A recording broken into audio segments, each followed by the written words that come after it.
Well, welcome everyone. Today we're here with Brock Engel reading 5, the next chapter from 5, chapter 4, called Lormek. Brock, take it away. Well, before I take it away a little bit, so last week we went into a slightly dark theme, right? I think you connected with that, the whole killing of the child. So as I sort of I think promised, is the themes can get a little more dark as the book progresses, and so sort of a heads up, perhaps a trigger warning, whatever it might be, that there might be things that we're about to go deeper. That might make folks feel uncomfortable. But that's part of the nature of this book. So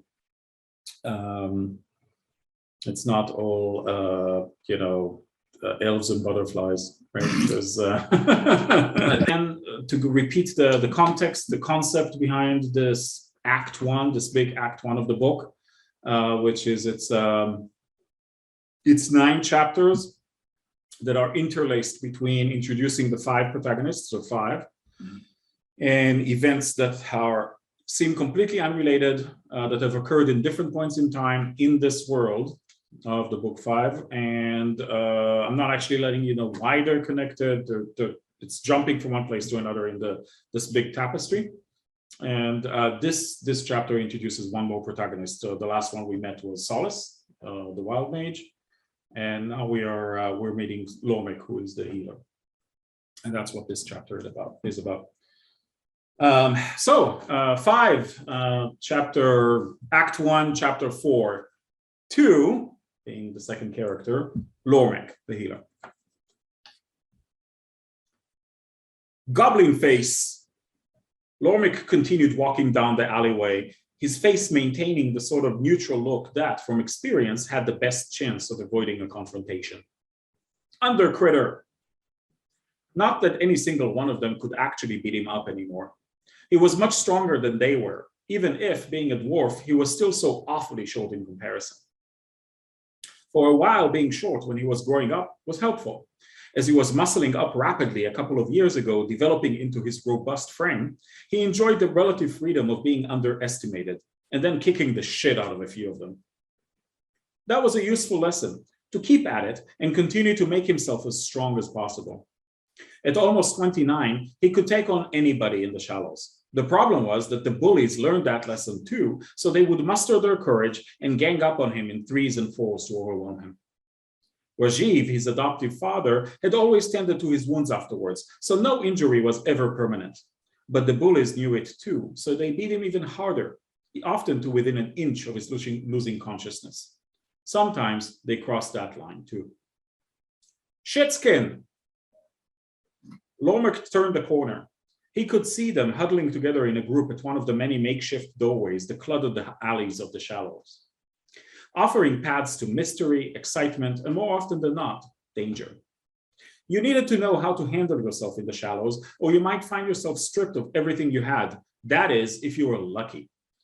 They were taking umbrage from each other as they taunted him, and those taunts always, inevitably, became about the color of his skin. Dark Mutt.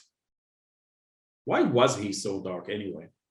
There weren't many dwarves in the shallows to begin with, seeing as the ones that did live in Lava Town preferred to stay down in the tunnels or up in Dwarven Rock, or even on the mountainside outside the city proper.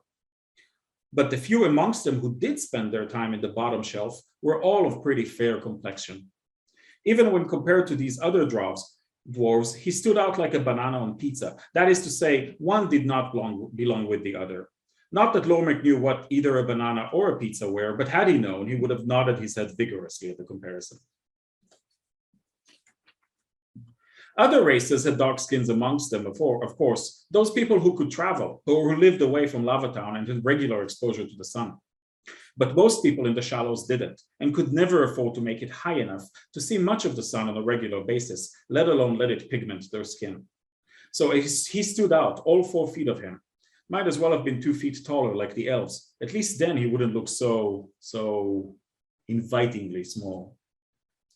Mother! His jaw tightened. As he grew stronger, he started getting invited to fights in the pits. Father was always against it. and Lormek didn't want to upset him. Rajiv always taught kindness, even to those who would wrong you, and Lormek always wanted to impress his father. How could he not? Had it not been for Rajiv's kindness, there is no way he would be alive today. For this human to adopt a confused, forsaken dwarven child, especially one as dark as he was, then bring him into their home and raise them as their own, was an act of generosity that Lormek could never repay. He was determined to show the same to all others. So he would do all he could to follow in his father's footsteps and to learn his ways. He tended to sick animals whenever he found them, instead of killing them for a meal, as most people did. He took care to bring parsnip soup and chunks of bread to the many beggars that were a fact of life in the shallows, even the blind or legless or earless ones that were destined to die randomly on any given day. Survival was hard enough if you had your hearing, eyesight, and all of your limbs. He was coming back from his morning rounds now when the bullies saw him. "You dirty mother!" His jaw clenched even tighter, and he felt his fists clenching involuntarily as well.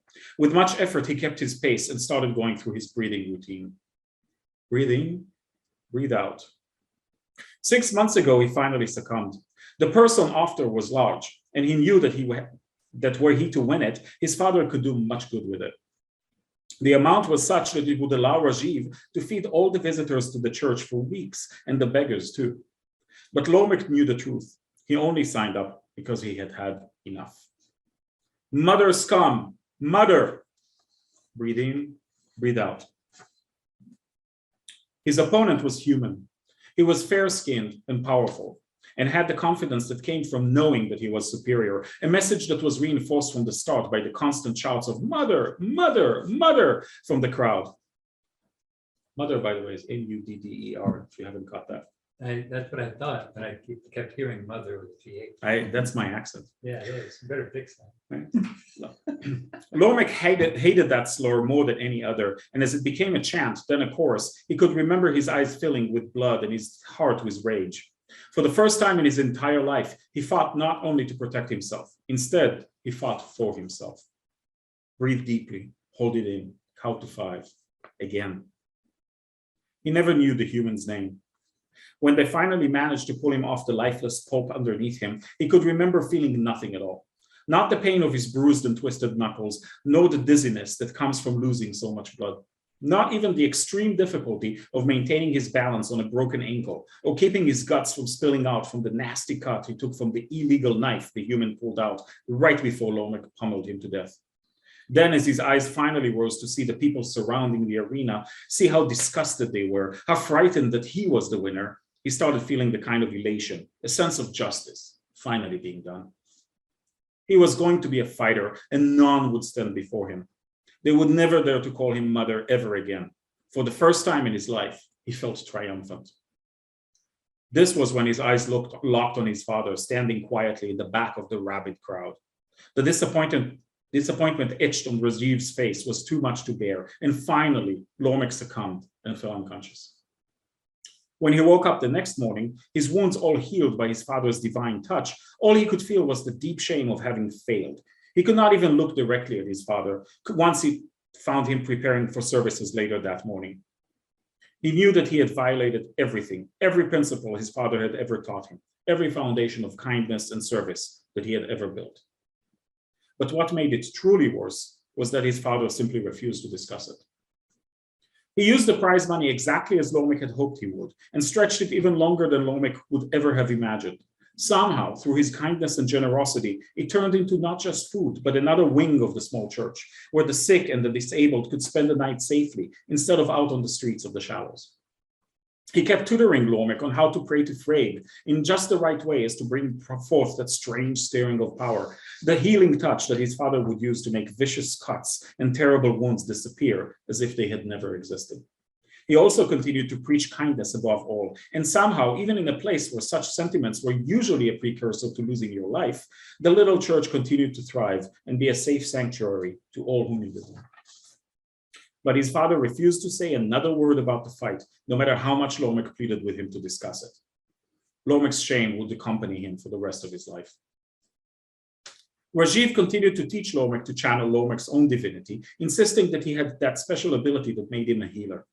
And indeed, if Lormek concentrated hard enough while praying and holding his hands over them the way his father had shown him, he could make minor scratches disappear or the broken wing of a small bird mend. But there was no way he could heal a stabbing wound or pull off the kind of miracles his father did routinely. Like making his guts go back into his belly as if they had never spilled out in a mud pit.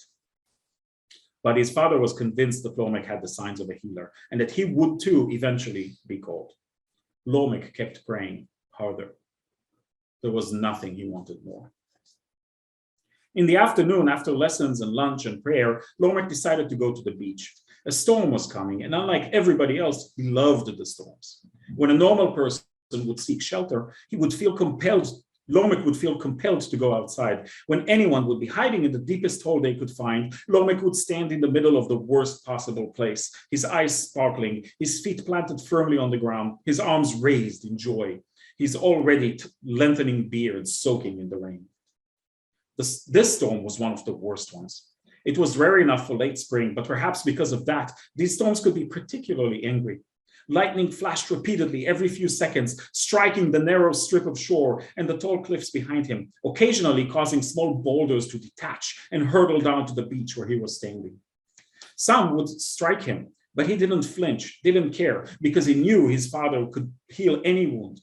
Thunder was rolling constantly from every direction. The water was coming down so fiercely, so urgently, that it felt like hail, even though it wasn't. It wasn't just one of the worst, he decided. This storm was the worst one he had ever experienced. Lormek was elated. Suddenly, he found himself praying in a way that he had never done before. Words in a language he didn't know came unbidden to his lips, and without thinking, he uttered them, and he knew that he was somehow calling on the divine. Then, out of nowhere, a strange yellowish blue light appeared around him, too dim to be noticed, except that from the inside, it was bright as day. This is new. As more nonsense words came unbidden to his mind, Lormek felt an ever-increasing need to repeat them, louder and louder. Soon enough, he was screaming for all that he was worth, his voice lost to the storm. As he was doing so, the strange light became brighter, and he noticed that it was emanating from him. A power was filtering through him like he had never experienced before. It feels so calm. The storm grew stronger still. Then he noticed something else. The lightning seemed to have found a focus, a target. It had stopped striking the beach or the cliffs. Instead, lightning bolts were pummeling him over and over again, too numerous to count. Lormek had been struck by lightning before once. He almost died from that. He wasn't dying now. In fact, he felt stronger with every strike. I'm being called. He should not still have been standing, and yet here he was, and his voice grew even louder, and somehow he could hear himself talking in that strange language. Then everything else around him went silent. The weird color became blinding, and one loud, massive, improbably huge thunder exploded all around him. In that very instant, he found himself saying one word that he did understand, a name that he knew well. As it came to his mind, he spoke it in a booming voice that he never knew he had, somehow matching that thunderful force, exceeding it, overcoming it. Thor. Lormek was filled with the certainty that his life was changed forever. After the storm abated, Lormek found his way back to the tunnels, then slowly started to make his way towards the church. Many people were milling about, having sought shelter, and one had to be especially careful in times like these, lest one be mugged or stabbed or worse. But Lormek was strong, and his stride was confident, and his heart was singing. He had found his calling. He knew his God, and his power to heal has come. With a bit of a twist, when he treated his own wounds following the storm, using more of the words he couldn't understand yet seemed able to speak, he noticed that while he was doing so, his hands were very dimly surrounded by an ethereal aura with an extremely faint, weird color, the one from the storm. He couldn't wait to show Father and to tell him about Thor. He hoped against hope that Rajiv wouldn't be upset that it wasn't Frey. Still, Lormek was almost certain that Rajiv would welcome his calling, even if it didn't come from the very kindest of all the gods. Deep in thought, Lormek turned a corner, and something in the corner of his eye caught his attention. A woman. Elven? She was hunched down to the floor in a small dead-end alley. There were many such places in the tunnels, and people would often get lost in them, especially after the storms when so many found their way inside in fear and fewer inevitably came back out. That was a big reason why the caves could be so dangerous. It was usually best to just keep going about your business. But some inner voice told Lormek to stop. The elf was clearly frightened. As he took a step towards her, she cowered away from him, trying to hide her shaking. "Are you all right, ma'am?" Lormek asked. She looked at him. No response was forthcoming, but he noticed that her shoulders relaxed a smidge. "Are you lost?" The elf nodded her head slightly. "Can I help you?" He reached out his hand to her. She flinched away, but he kept extending it. Several seconds passed. Then she hesitantly reached out her own delicate hand and gingerly took his. "Is she mute?" He helped her to her feet. "The storm is over. Come, I know the way." He took her to the church, and it both turned out that Rajiv was elated to hear that his adopted son had received his calling and that the elven woman was not mute.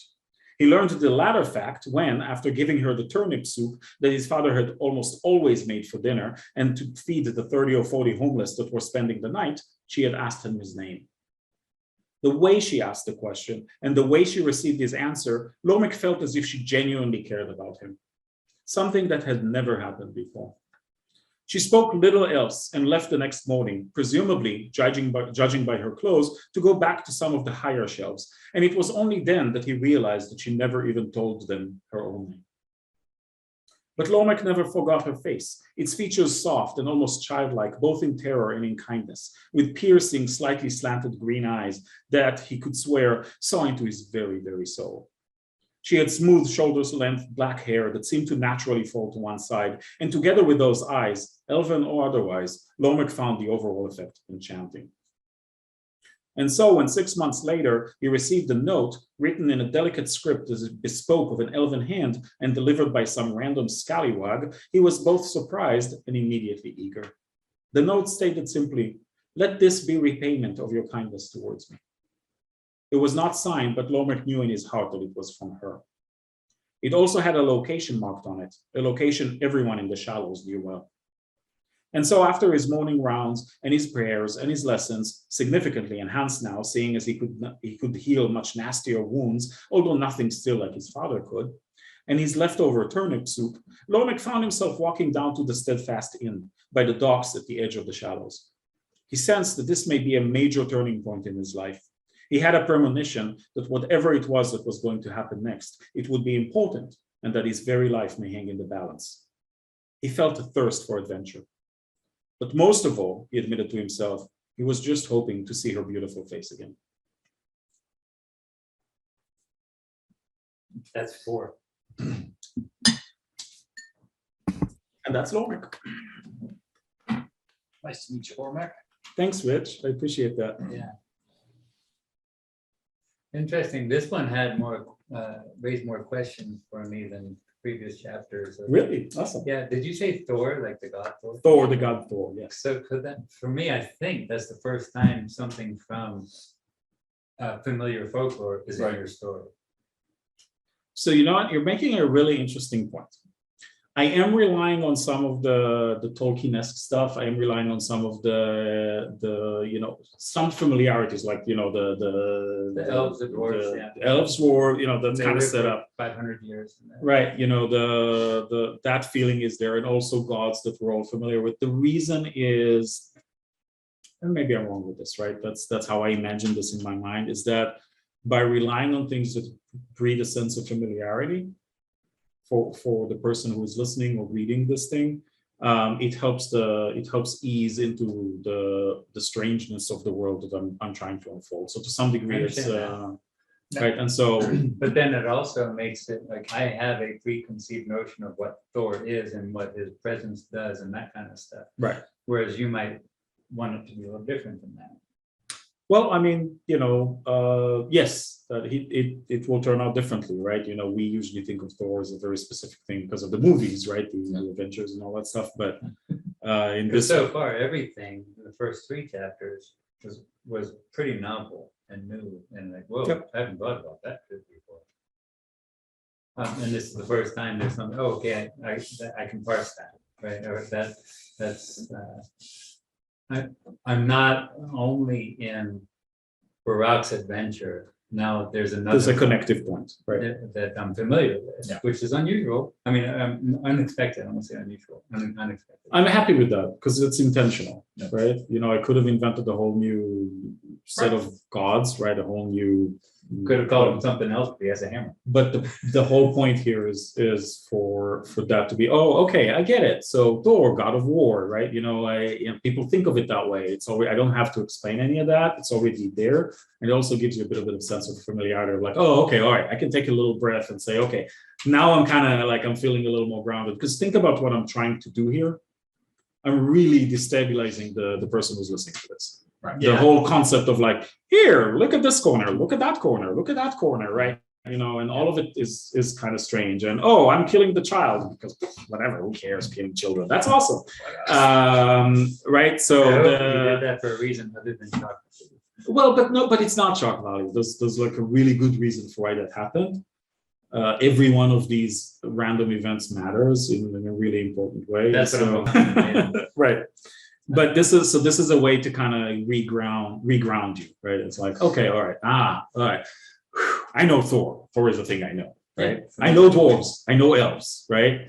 And look, I mean, it's a little bit darker, right? I mean, so now we're getting into racism. Saw that. Yep. The next chapter is called Whore, and that's going to get into a whole other set of uncomfortable kind of dark themes, right? Yeah. And so there's got to be, if I'm asking so much of you, in my opinion, if I'm asking so much of you, come and join me on this adventure, I got to give you something back. And what I'm trying to give you back is a bit of a grounding. That's the thinking behind this. I get it. I'm gonna think about that a little bit. I hope you'll bring like some smut with the horror thing. There you go. I think it's a fun get- chapter. It's actually It's about to honestly get it's one of my favorite chapters in the book. Is the next one is Whore. And how many have you written? How many chapters total? Currently, there are, I think, 17 or 18, something like that are done, and there's a few more. So we have and I'm writing about one every 2 weeks or so. So I'm keeping pace with these sessions. One thing, and I don't want to dominate, I know Rich got a question or two, that I was a little bit confused about with this one was the fight with the human. I was envisioning this is a street fight. He's just walking and somebody's challenging him, and he's like, okay, I'm gonna have to go kick this guy's butt. And then the way it ended, it sounded like it was a scheduled fight in an arena. That fight was the only reason that fight mattered is that it explains why Lormek is carrying so much shame around. Because he killed somebody? Because he killed somebody, And his dad and just his like dad, that's like There's a dichotomy you bring up then, because yes, all that, but his dad was able to help a bunch of people right. with the money. Of and course. more than he thought. and So all that's that. the stuff that matters. That's the thing Yeah. I really want to stick in your mind is like there's this problem, right? There's the moral problem that he's facing. If I may be so bold to go into the depths of that, the psychology of that for his dad too, because that was conflict. He doesn't want his son to be doing what he's doing, but he's also sees the benefit of the riches, so he can feed more people and do more good. That's one of the kind of a very it's not traditional, it's not the right word. Very human problem. It's a human problem. It's one of those basic like men against himself or men against nature or men against, and it's worth going into. The point of that is that the fight happened. It had a meaningful impact on this particular person, which is going to be with us for the rest of the It's book. not a person. Lomek is going to be with us for the rest of the book. He's a dwarf. He's a dwarf, and dwarves are not people, of he's course. He's a Whoa. well, hold on. He's a dark-skinned dwarf. So I mean, Not only is he a dwarf. Oh, Greg, you like to bring up the relative reference to or likeness to different movies, and I was struck in your commentary just then about the likeness to a scene in Swordfish towards the end where John Travolta is talking about the greater good with our protagonist. Yeah. And they, is it worth the lives? Was it worth sacrificing one life or a dozen lives or 100 lives to save a bunch of other people. And anyway, that's this conversation around the morality of that and coming down to an equation of money. I remember that. No.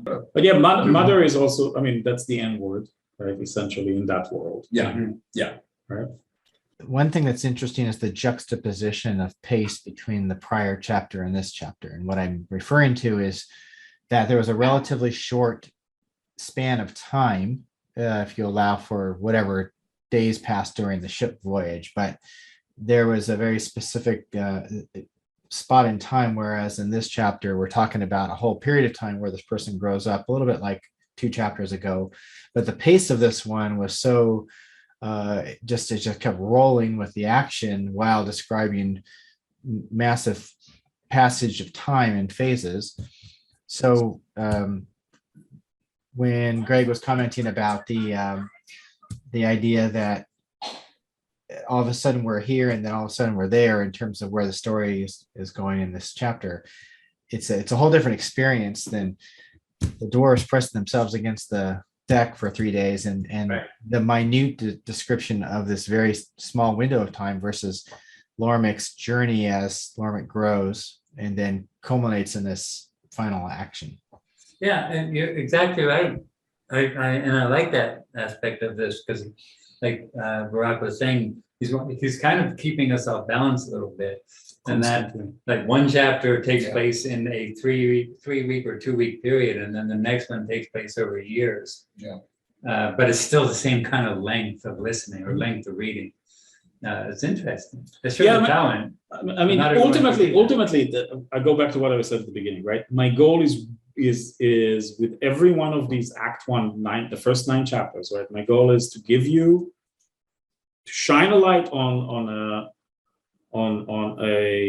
an event or series of events or a period in time in one person's life in the overall world that is important, that has to stick in your mind. And I hopefully write well enough for it to stick in your mind, because eventually down the road, right, 30 chapters down the road, I might bring up something that I stuck in your mind back at Spark at the very first prologue, and you're going to say, holy shit, right? You know, that's my goal. That's what I'm trying to do. That's the purpose, right? To try and delight.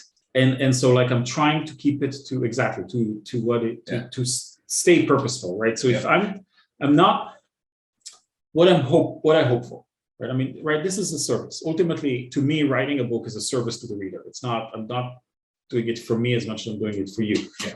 And so my hope is, what I'm trying to get at is that, or what I'm asking you is to trust me that I'm not going to waste your time. Right. If I'm giving you a paragraph to read or to listen to as I'm reading it to you, then what I'm asking you, the only thing I'm asking you is that you trust me. There's a reason you need to read that paragraph with that many words in that paragraph. There's no excess, right?